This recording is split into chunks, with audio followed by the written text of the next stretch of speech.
Lezike izindaba ze-1KZN TV ifundela uSamukelisoka Nqulunga ngikubingelele mbukeli asikubhekele ihamba phambili usuku namhlanje. Izingqinamba ngokuhamba kwabaseMalawi kuleli inyanga kwelokudlengula nokubulala owesifazane kanti IFP ixwayisa ngamakhansela angakhethiwe umphakathi. Izikulungwane zabantu baseMalawi basaqhubeka nokulinda amabhasi abazobagodukisa njengoba ke sekungenele ivikini lesibili ukuhlala kwabo ngaphandle kwehholo iSherwood eThekwini balinganiselwa ngaphezulu kwezikulungwane eziyisikhombisa abantu abasahleli kule ndawo. Sikhula mihla namalanga isibalo sabantu baseMalawi abahlezi kule ndawo. Imbiki iveza ukuthi akusabona kuphela bebekade behlala eThekwini kepha sebegcwele kule ndawo basuka endaweni ezihlukene khona esifundazweni eKwaZulu-Natal okubala kwaRichards Bay, iPietermaritzburg, iNongoma, iKolundi kanye nezinye. Kanti abanye babo kuvela ukuthi sebesuka kwezinye izifundazwe ngoba befuna ukuzothola amabhasi amahala abathuthayo bephindele eMalawi. Laba sekuyophela iviki lesibili behlezi kule ndawo. Izolo luqalile uhlelo lokuthuthwa amabhasi ebaphindisele ezweni labo. Umnyango wezasekhaya uMatasu ubusuku nemini uhlelo izithupha aphinda akhipha izincwadi zokuthi baphindele emazweni abo. Sifake istampa lapha yana eBedbridge ukuthi basifakele 30 days ukuthi sibe sila. Kodwa manje thina ke sishala iminyaka silana ke yayibona ke into enjalo sishala iminyaka sila.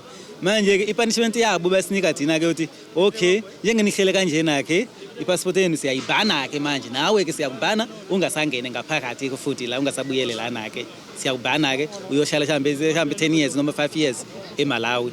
After that silungise enye passport mase siza lana ke sizoba ukuthi ama fingerprint wethu manje asephelile isigwebo sizisebenzile. uKanyemba uthe kumphatha kabi kakhulu ukuthi uhamba nje umphathi wakhe waseChina Mall esitolo besidayisa izinto zemicimbi akamnikanga ngisho isente kubeni ebesesebenze kule ndawo iminyaka engaphezulu kwe10. Ngimsebenzele ecabanga usukela mhlawumbe ngingathi ngisebenzele umphathi wami 10 years manje ngisebenzela yena kodwa even namanje ngihambe kumphathi wami kuyomcela athi yabe uboss mina ngiyahamba akanikanga even nesenti yabona ngento enjalo. Manje ngibona ukuthi okay njengakho abantu bala eSouth Africa bayocomplaina ku-CCMA ngenxa yalento le. Yabona kumele ukuthi mina ngiwala kulo 10 years ngimsebenzele uboss ngingahola imali engakanani lapho mekuthi umuntu wala kodwa unjiyena nesenti akanginikanga. Kule ndawo kugcwala izinhlaka zamaphoyisa kanti nezinhlangano engenza inzuzo zikhona ukuhlinzeka ngezidingo. Ngotebo Sibisi wezindaba ze-1KZN TV kuChannel 261 ngiseSherwood eThekwini. Umphakathi waseDukuduku eMtubatuba usashaqekile kulandela ukuboshwa kwenyanga yendawo esolwa ngokubulala wesifazane obezogezwa kusolwa ukuthi ke lenyanga yamdlengula ngaphambi kokumbulala yabekisa imigqibo emgodini ongashoni ehlathini eliseduzane. Ngemuva kokuboshwa kwayo kuthiwa ke ikhombisa amaphoyisa indawo lapho ibifihle khona isidumbu. Amaphoyisa ke yaqhubeka nophenyo ngaleli cala. Ngosuku lokugcina ngalo ukubonakala umufi wayihambe nomsolwa oyinyanga bayogeza ehlathini eliseduze. Ehambeni kwabo babehambe nabantwana ababili bomsolwa nomntwana oyedwa kamufi. Okwathi uma bebuya ekhaya bachaza ukuthi ke ubaba uhambe naye umama kepha ke umama ubezophinda adlulele edolobheni ukuyothenga ibattery nokuyilapho ke abamgcina khona. Umama kamsolwa uyachaza. Intombazana ngiyayazi ngamehlo ngayibona ngoba ukumbikela kwakhe weza wazongibikela ukuthi mama kunesivakashi sami esizofika. Ngathi mina sivakashi sini leso na wathi intombazana ezolashwa umfo indoda yalo baba lona engakuxoxelela ngaye mama ukuthi kunobhuti wasemfekayi owabulala umuntu wamphosa esiqiwini waboshwa wasuka lapho qeda ukuboshwa wagwetshwa wabheyila waqeda ukubheyila wase ebusakimi ezofuna umuthi okucisha icala ngeza ngazomcishela icala kazange eze ngikhokhele umkakhe ke lo ola. Umufi ufika kulomuzi nje uzogeza ukuthi ke kuqhele zonke izitha njengoba ke wayibika udaba lokuthi kunabantu ayexebene nabo ebese bemthengeleke isinkabi sokumbulala. Uma ke efika kulomuzi ufika nabantwana bakhe ababili njengoba ke ezokwelashwa. La ekhaya ke wayifika kuLwesihlanu umgqibelo yisonto ngomsombuluko ke kwase kuba khona isigaba sokuthi kumele ahambe eyogezela kuphi ehlathini. Uma ehamba eyogezela ehlathini shuthi athathe izingane ezintathu, eyami, eyakhe ubaba la ekhaya, uma sekuba eyalosisi lo kwahanjwa nazo lezi izingane. Phambili kwafika kwenzakalani ke angazi ngoba mina ngabona izingane nazo seyibuya ke. Izingane zathi uthe ubaba usayothenga iblokhuzana uzophuma umama walezi izingane ahambe yothenga ibhetri le edrobheni ngoba imoto ibinenkinga yokustarta izinsuku akasabuyi. Angazi nami ukuthi kwenzakalani. Yilokho ke nami engikwaziyo ngoba nami ngabe sengibona ngamaphoyisa nje ebusuku sesilele azomfuna. Umndeni uthi kwanabo kubazizwa bengaphephile uma ekwazi ukwenza into efana nalena njengoba bevele enolaka futhi ke engenabo ubudlelwano obuhle nomndeni wakhe. Umndeni uthi kuzizwa ungaphephile njengoba bephinde bethole nezidingo zomphakathi zokuthi kuzobashisa kanye nawo lo muzi. Sibi Nkosi yami ngoba kwashuthi kwathina besezosibulala. Kwamina thengiyamsaba. Ngoba kwathina kusho asiphephanga. Asiphephanga maye ngakwazi ukwezinto nje ekuhlukumezeni kunzima engidlule kukho. Eganga ufika amaphoyisa ngishaka bekanzima. Ngihambe ngophoswe ehlathini ukuthi angimkhiphe ngingamazi ukuthi ngomkhipha. Kuvela nokuthi umsolwa uphinde wazama ukubulala bona labantwana ehambe nabo ezama ke ukucisha ubufakazi kodwa ke kwangaphumelela. Ngane ngifuna ukuqinisekisa ukuthi kade eyifunela upoison kwabanye babantu la ethi ufuna ukuthi ayidlise lo poison kuze zife nalezi izingane kuze ingezokukhipha ukuthi umama lo wahamba kanjani wagcina ehambe nobani efuna kube into yakhe kanti ngenhlahla labazobabiza ethi abayumlekelela bazohamba bekhuluma until silithola udaba ukuthi lunje. Amaphoyisa asiqinisekisile lesi sigameko. Umphakathi ke unxusa ukuba kungasithatheli umthetho ngezandla. Umndeni kaSihle Makhaya oshonele ezweni laseRussia emva kokuthenjiswa umsebenzi okuba kunogada kuleli lizwe uthi ke usalimele emoyeni ngokuhamba kwakhe emhlabeni. Lokhu ke kudalule uSibonile Ndwandwe oyingoduso kaMakhaya esithangamene nabezindaba namuhla njengoba bekubuyisa ke umzimba wakhe kuleli. Kusenzima ukwamukela isimo emndenini owesilisa oshonele ezweni laseRussia ngemuva kokuyengwa ngabathize bethenjiswe umsebenzi okuba onogada kuleli yazwe. Umndeni kaSihle Makhaya uthi ke kulimazile ukuhamba kwakhe ngalendlela. Kungilimazile ukuhamba kwakhe ngendlela besibambisane ngayo. Besifamily encane kodwa ukubambisana kwethu bekubukeka kunekusasa. Beka ubaba othembekile efamily ebantwaneni bakhe nakumi ngumama wabantwana bakhe. Ubenza ngakho konke amandla ukuthi sithole konke esikudingayo. Kodwa ukuphoxeka kwakhe ukuthi ahambe agcine ngakuthola ngokuphumelela ekuthenini ekusaseni abesifisela lona somndeni wakhe. Kuzokhumuleka ukuthi iziko lezindaba libike kabanzi ngemndeni yabanye ababehambe ngesithembiso somsebenzi kuleli yazwe nokubikwa ukuthi babenqwe indodakazi yowayengumngemelwa kuleli uJacob Zuma. uMakhaya ubuya nje bese kuphela izinyanga ezimbili adlule emhlabeni ngemuva kokugula kanti kubikwa ukuthi kwajika ukudla epletini sebekuleli yazwe banxenxa ukuba bajoyine ababeyibamba impini eyabe iqhubeka kuleli yazwe kepha yena wala waphetha. Umndeni uthi liseyindida kubo lolu daba.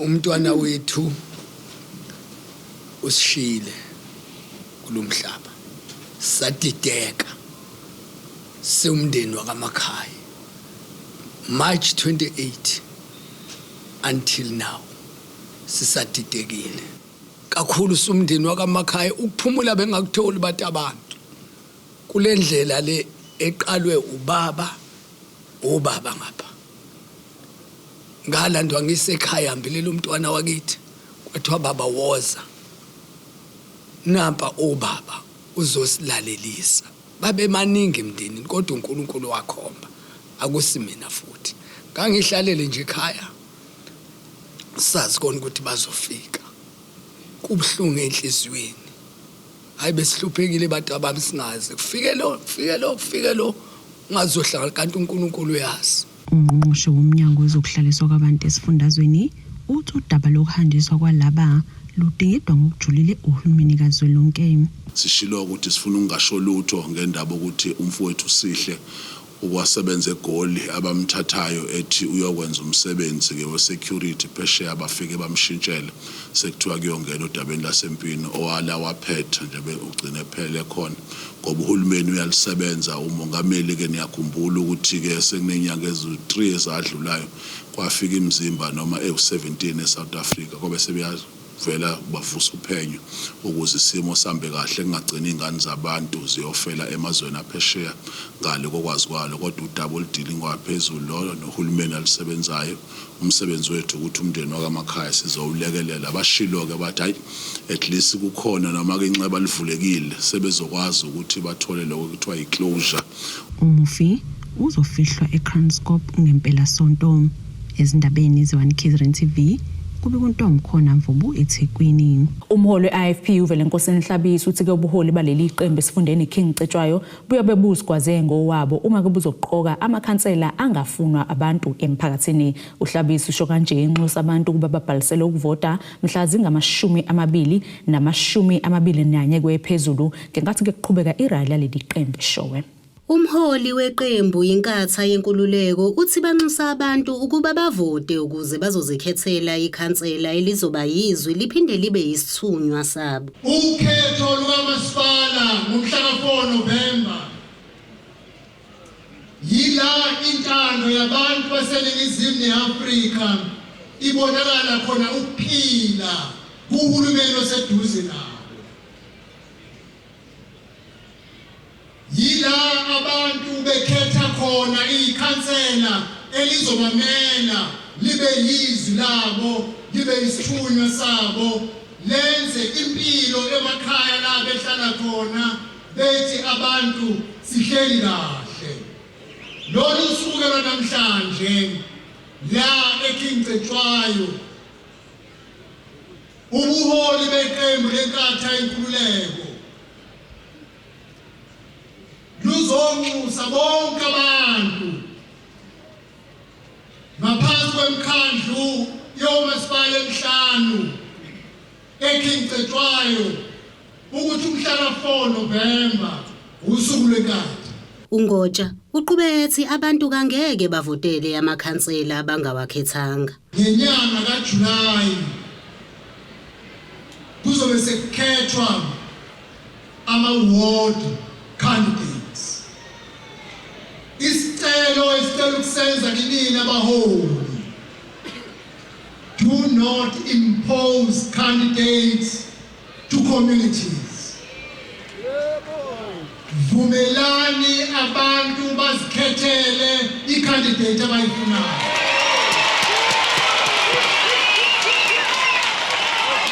Uyabona abantu nisho bangathi bona bafuna lo muntu elimbona ngazuthi mina ngekho kahle. Ngazuthi abantu bazothi hey lento into yethu sizowa siphunga nayo. Kanti ubuholi bophiko lwentsha lwenkatha iIFP Youth Brigade buthi akulula ukuqinisekisa ukuthi abalahlekelwa yilokhu asebekusebenzele. Ngo-2021 iKing Cetshwayo yayingaphethe iqembu lenkatha. Inkatha yayiphethe umasipala waseNkandla kanjalo nomasipala waseMthonjane. Emlalazi mangabe lesiya kuma elections ngo-2021 sasiphethe amawadi awu9. Uthe uma ngabe sifika kukhetho la ngo-2021 sakhona ukuthola amawadi awu24. Ntando yenkosi Dlamini ezindabeni ze1 KZN TV ngibika ngiseshowe. Sithishelele etolo sebesiqhubeka nazo indaba zethu.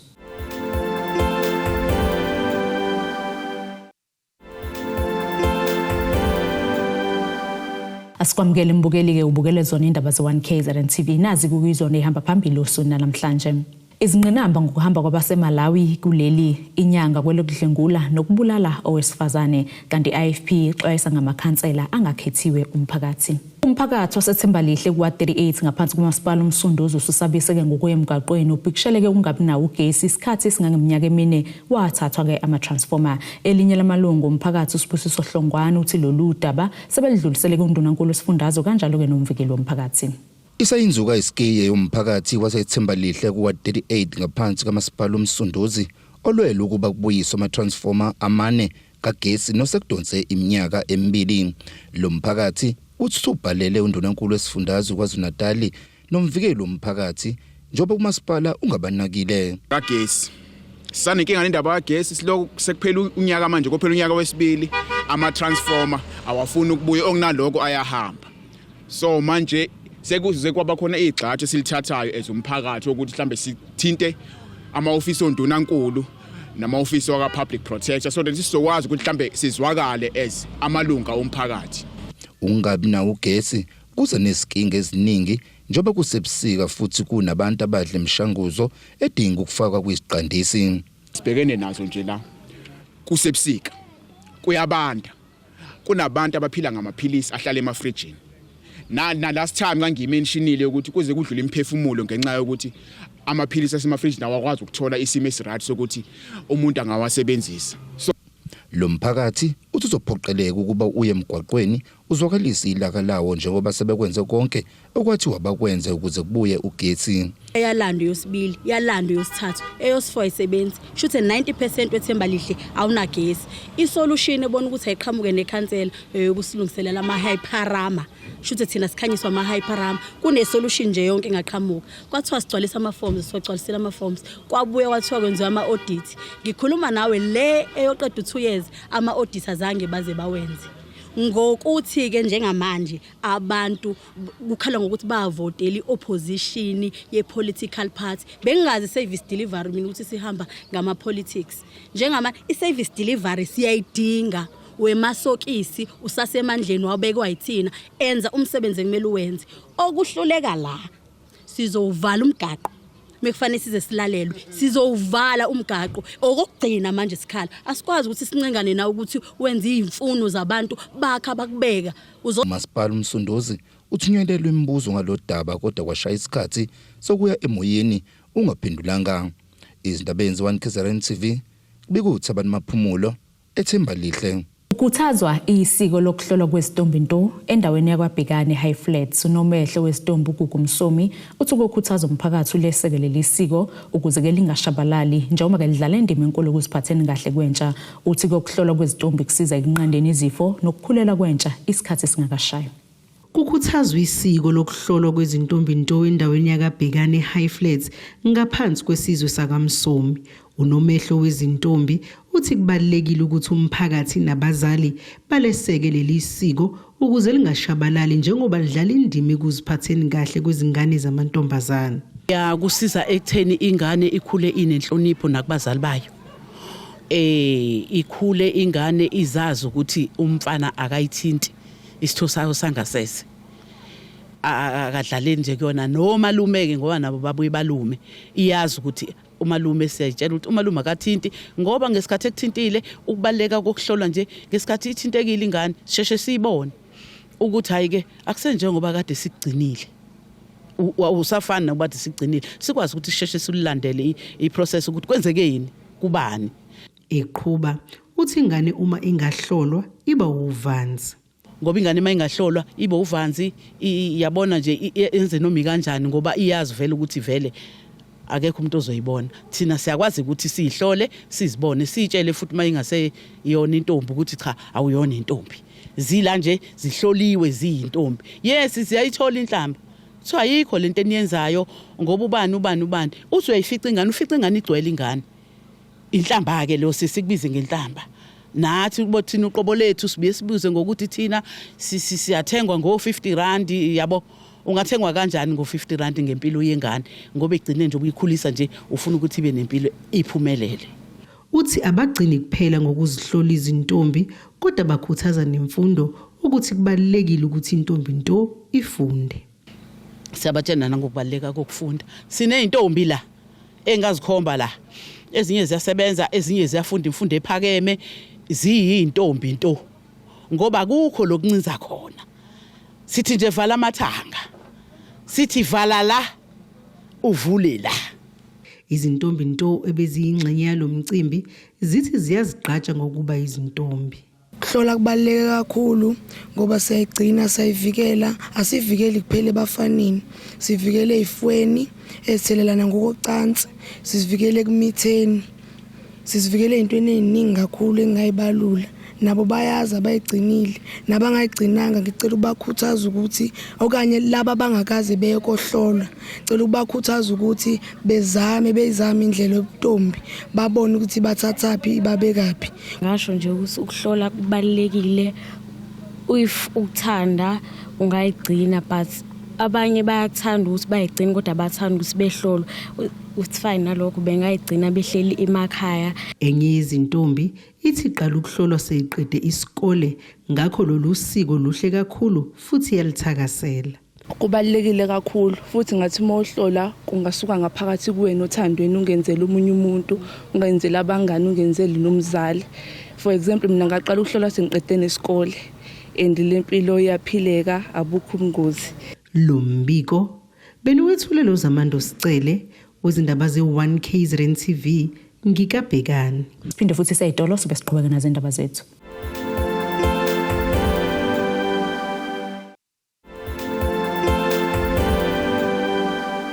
Asiphinde ke sikwamukele imbukelo ubusabukele zona indaba ze1 KZN TV nazi ke bekuyizona beyihamba phambili usukwini namhlanje. Izingqinamba ngokuhamba kwabaseMalawi kuleli inyanga kwelokudlengula nokubulala owesifazane kanti IFP ixwayisa ngamakhansela angakhethiwe umphakathi. Ake sibheke ngosini yezomnotho.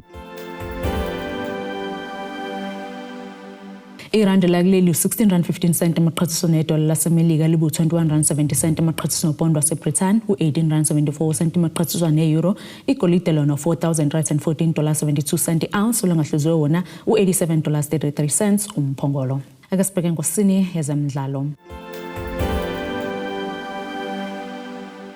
Logo ubambe njengomphathi stage eMountain Rise uKennel Mbongeni Mazibuko uthi ke njengoba kuyinyanga yentsha uNhlangulana bahleleke ukuqwashisa intsha ngezinto eziningi ezingaba nobungozi ukuhlanganisa kezidakamizwa nokuphathwa kwezikhali. Ekhuluma nezimbalo zindaba uMazibuko uveza ukuthi ke intsha iyikusasa lezwe ngakho ke kumele iqwashiswe ngobungozi bezidakamizwa. Njengoba inyanga kaNhlangulana ithathwa njengenyanga yentsha amaphoyisa aseMountain Rise athatha ithuba lokuqwashisa intsha ngezinto eziningi ezingaba nomungozi okuhlanganisa nesidakamizwa. Amaphoyisa ahlanganisa intsha yaseCoopsville yonkana ehholo lomphakathi. Kule ndawo sizokwenza ama-activities nezingane zesikolo sisikhuthaza ukuba izingane zesikolo ziyekele izidakamizwa nazo zonke izinto ezidukisayo ziqoqeke ukuze zikhule kahle ngoba uma sikhulisa izingane ngendlela enhle nethandekayo sibakhela ikusasa. Ngakho ke lolu suku sifuna nomphakathi wakule ndawo wazi ukuthi thina amaphoyisa asikhonela nje kuphela ukuba sibabophe kodwa sikhonela nokuthi kube khona izinto ezinhle esizozenzela umphakathi kodwa sithe okwamanje asiqale kulabo abancane ngoba bayikusasa lethu. Lapha amaphoyisa aphinda acacisa ngezinhlaka ezahlukene ngaphakathi esiteshini samaphoyisa okuhlanganisa ababhekelela ukuphatha kwesibhamu nezinye izikhali eziyingozi emphakathini nezokulwisana kanjalo nobugebengu. Sinabaphoyisa lapha esiteshini eMountain Rise ababhekelele nje izidakamizwa ababhekelele amaqala okuphatha ibhamu ezingekho emthethweni amashibi nako konke nje okuphazamisa inhlalo enhle nomphakathi. Yiloko ke esikwenzayo kulesi stage sase Mountain Rise. Lamathimba ethu ahlukehlukene iwona ngo asebenza lamaqala ezidakamizwa asebenza amaqala okuphatha ibhamu asebenza amaqala okubopha labantu aba-operate amashibi benganawo ama-license nako konke nje ukuphatha izikhali eziyingozi. Emva kokuhlanganiswa komphakathi uqwashiso ngezinto eziningi kube sekuba nemidlalo yebhola likanobhutshuzwayo. Izindabeni ze1 KZN TV bekuthaba Maphumulo eCoopsville. Nasike isimo sezulu sakusasa esingalendeleka.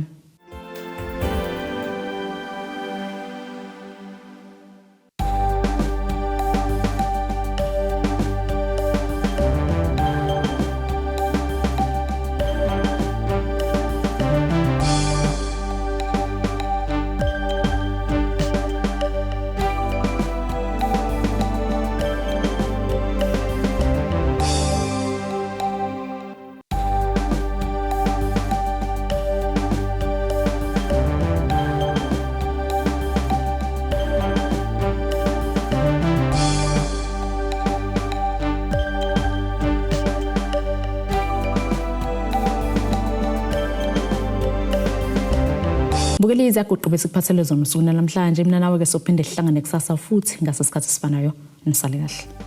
Abethuli bethu bezindaba baxhaswe iThulis Bayview Bridal. Ungabashayela kulezi zinombolo ezivelile